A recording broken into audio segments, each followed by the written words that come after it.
What's up, Crown Crew? Welcome to Crowned Athletics. I'm Kirsten, your fitness princess, and today we are talking all about running etiquette. Maybe you're about to run your first race, your first full marathon, half marathon, 10K, 5K, and there's some specific running etiquette that you might not know about. I certainly didn't know about it until I started going more often, so I'm here to help. Before we get started, if you want to continue to learn more tips and tricks for running and training, and specifically Run Disney, make sure you subscribe to this channel. So I feel like with a lot of these running etiquette P's and Q's, they can come off a little bit negative because it's usually telling you what not to do. So I apologize for that in advance. This is just so that we can make the most positive experience for everyone around us and for ourselves. First thing to be aware of is that most races have corrals, and corrals are there to line you up based on your finishing time and how fast you are. Basically, you want the fast people to start first and the slower people will start at the end, so no one's getting trampled on the race course. Some races do this by honor system, and then other races you need a qualifying time from a certified race to say that yes, I have proven that I can run at this certain speed. I know that racing can be very intimidating and make you nervous that you're not going to finish, especially if this is your first one, but corrals really are there for a reason, and for the safety of the runners to not get trampled, and for the courtesy of people who are trying to go faster and they don't want to be bogged down by pinch points or slower runners in front of them that could possibly trip them, or you might even run into them and you don't want to get run into by someone going faster behind. Unfortunately, a lot of people try to get around these rules, especially if it required a proof of time like Run Disney races do, and they will have someone run as them at a local race to have a faster proof of time. And I totally understand all the nerves that you're not going to finish, but corrals are there for a reason, and please don't cheat the system. But speaking of cheating, don't cheat the race either. A lot of times in a race there will be an up and back, and people will just cut through and completely ignore that entire up and back. But for your sake too, sometimes races will put a tracking mat at the end of that up and back to catch you if you do decide to cheat. So just don't do it. And then on a deeper level, I think it's just a bit of an insult to the people that worked so hard to be there and do the race in its entirety, just so that you could have a faster time. Luckily, the running community is an amazing community, and this doesn't happen as often, but it's really sad when you see it firsthand on the course. For this next one, I think there are different rules for different races, but a lot of times you're not allowed to have a family member or a friend jump in with you and run a couple miles in the race to kind of inspire you if you're going for a specific time or trying to place in your race. So just make sure you read the official rules on that. I don't know if you might get disqualified if they find out that someone did that to help you. And then for my run walkers, that's me. Hello. I learned something when I was out on the course that is very helpful to everyone around you, is to raise your hand every time you're going to walk. My first race, I was very confused why everyone was putting their hand up all the time. But it's actually super helpful to let anyone running behind you know that you are about to slow down, especially if it's a very crowded area or a pinch point. You don't want to have a domino effect happen on the course. Once you start doing it all the time, it'll just kind of become second nature, and then you might even do it in the middle of your training by accident. I am guilty.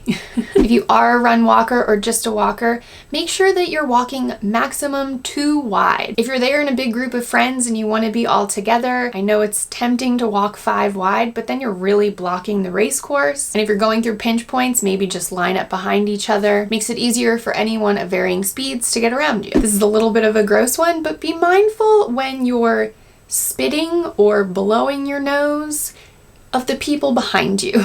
I know when we're running, there's just a lot of bodily functions happening. I don't know, but I see a lot of people spitting on the race course, and I've also seen a lot of people get hit by spit on the race course. So maybe look behind you before you do that, or definitely pull over to the side. Just be mindful that you're not the only one out there. And same with that, no dashing from side to side without looking behind you. It's like you're driving a car. You need to look in your rearview mirror, put on your blinkers, and move carefully to either side. I see this a lot in Run Disney races because you're dashing to that picture opportunity or something, but just slowly start merging. You can always get all the way over to the side and turn around and walk back back to what you were trying to get to. And with Run Disney races, the great thing that they do is water stops are on both sides of the road. So you don't need to worry about completely cutting across just to get to water. You can just stay on the side that you're already on. With road races, be very, very careful of those little reflectors in the middle of the lanes. I unfortunately have seen a lot of people trip on those, especially at Run Disney when you're starting before the sun comes up. If you're running on the lane divider, it's pretty guaranteed that they're gonna have those little raised reflectors in between each dashed line on the course. And you don't wanna face plant on those for yourself, but also if you trip, other people might run into you and they'll trip, and then again, domino effect. We just don't want dominoes out there. So this next one is maybe a little bit of a personal gripe, and I don't mean to rant about it too much, but please be kind to walkers. There's no need to make fun of anyone out there who's walking. We're all out there doing the same distance, going about it our personal way. We've done our training. We know how we're gonna get through it. Maybe we are just going to power walk the whole race. Maybe we are a run walker. You really don't know our situation. You don't know that we can't handle the race and that we need encouragement to run more. Personally, you yelling at me to run is not going to make me run.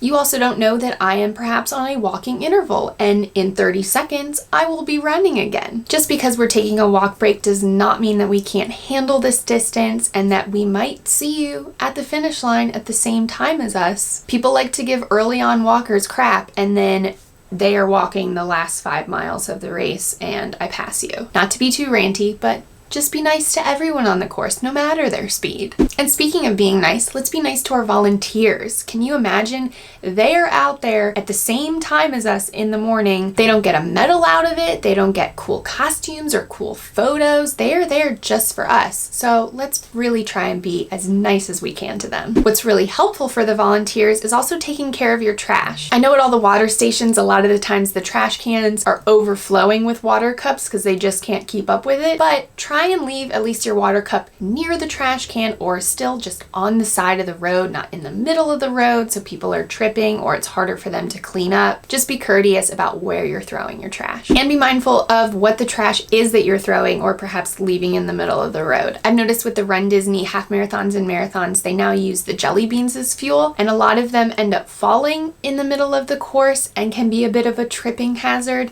So be careful with those. And then my last tip to make sure that we're being courteous to all of the runners out there on the course is to make sure that we're leaving enough of the water and the fuel and the Gatorade to the runners in the back. At the end of the Run Disney races, they have tables of bottled water and Gatorade, and I know it's really tempting to grab a whole bunch of them for the rest of your vacation, but you don't want the runners in the back to have run out and then not get any when they get to the finish line. So just be courteous of everyone getting the same benefits that you all paid for. So that's my list of running etiquette that you can use when you go out there on race day. The running community is such a beautiful thing, and we're always being so wonderful and respectful to each other. So if this is your first race, you can be too, and we are so excited to have you. Let me know what your next race is. Is it something local? Is it a Run Disney race? Is it a big full marathon? I would love to hear and cheer you on. That's all for today, Crown Crew. Thank you so much for watching. I am so very grateful. Make sure you subscribe and always wear your crown